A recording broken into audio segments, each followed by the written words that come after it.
মনু সংহিতায় যে সমাজ ব্যবস্থা আছে তার মধ্যে তিনি পুত্র সন্তানকে একটু গুরুত্ব সহকারে দেখেছেন, বা সেটা আমরা নিজেরাও জানি যে পুত্র কন্যার মধ্যে একটা ডিফারেন্স করেছেন।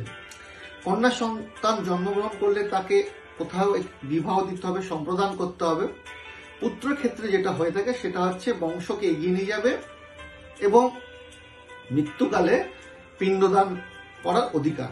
যদিও এই মনুসংহিতায় এটাও উল্লেখ আছে যে কন্যারা প্রথম পিতামাতার মৃত্যুর পর পিণ্ডদান করেন এবং পরবর্তীকালে পুত্ররা দান করেন। তো প্রথমে জানতে হবে আমাদের পুত্র কত প্রকার। সেখানে মনুসংহিতায় খুব স্পষ্ট হয়েছে যে ঔরস পুত্র, অর্থাৎ যেটা স্বামী স্ত্রী সংস্পর্শে বিবাহের পর যে পুত্র জন্মগ্রহণ করেন, যে ঔরসে যে জন্মগ্রহণ তাকে বলে ঔরস পুত্র। এছাড়াও কয়েকটি আরো পুত্র উল্লেখ আছে, সেটা হচ্ছে যেমন ক্ষেতর্য পুত্র, দত্তক পুত্র, কৃত্রিম পুত্র, গৃহোৎপন্ন পুত্র, অপবিদ্ধ পুত্র, কানীন পুত্র, শহর পুত্র, কৃতক পুত্র, পৌনর্ভব পুত্র, স্বয়ং দত্ত পুত্র, পার্শ্বব পুত্র। এই পুত্রগুলো ছাড়া আরেকটি পুত্রের উল্লেখ করা হয়েছে, যেটি হয়তো আমরা অনেকেই জানি না।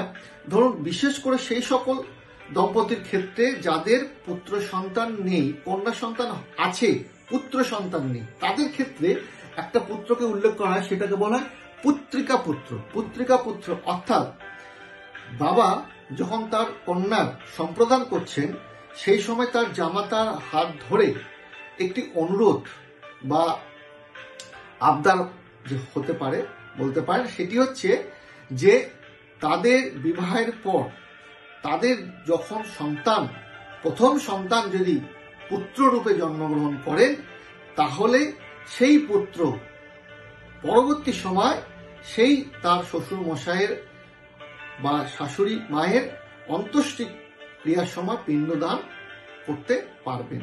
সেই বলতে পারেন অনুরোধটা জামাতাকে করেন এবং সেই জামাতা সেই অনুরোধটা রাখেন। এই পরবর্তীকালে যে পুত্র জন্মগ্রহণ করেন তার কন্যা এবং জামাতার দ্বারা, সেটাকে বলা হয় পুত্রিকা পুত্র।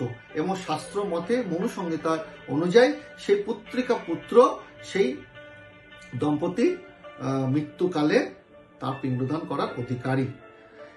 তার সাথে সাথে যদি দেখা যায় যে তার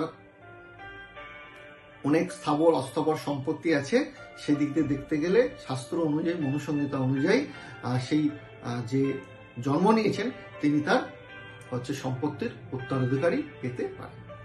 তো এটি হয়তো অনেকে জানেন না। আমার কাছে অনেকেই এই বিষয়ে জানতে চেয়েছেন যে তাদের সন্তান নেই বা হয়তো কন্যা সন্তান আছে, তাহলে তাদের ক্ষেত্রে পরবর্তীকালে কি হবে। তো মনুসংহিতা এটা খুব সুন্দরভাবে পুত্রিকা পুত্র উল্লেখ করেছে।